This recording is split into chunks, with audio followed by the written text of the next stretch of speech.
The FAA and the National Transportation Safety Board are investigating a plane that caught fire upon landing at Miami International Airport on Tuesday. That's right. 3 people were taken to the hospital with minor injuries. Officials say the plane's landing gear collapsed and caused fire upon arrival.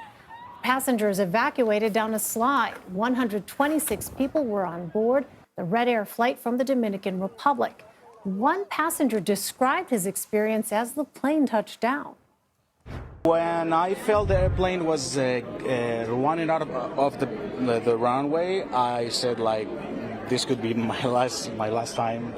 And then I just went down, and I waited, like, it shook very, very, very hard. And scary stuff. Scary indeed. Joining us now is CBS News transportation safety analyst Robert Sumwalt.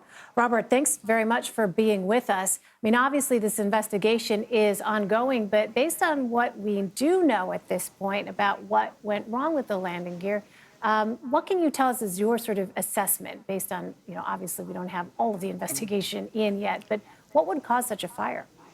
Yeah, having dealt with several situations like this before, I would imagine that when the landing gear failed, part of the strut of the landing gear would go up into the wing, pierce the fuel tanks in the wing, and certainly that would be a cause for a fire right there.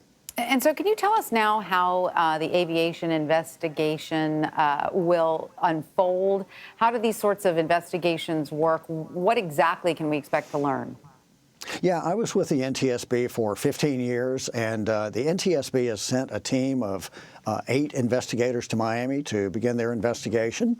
And, I think they're going to zero in on probably 2 things. One would be, how was the approach and landing conducted? Was it a hard landing? And another thing would be to look at the structural integrity of the landing gear itself. We've seen cases in the past where there's been metal fatigue in the landing gear, so it fails on landing. So I think that those are going to be 2 key points that the NTSB will be zeroing in on at this point. And Robert, just to be clear, though, no one was really in any danger, right, once the plane was on the ground and those escape hatches opened, or were people in danger?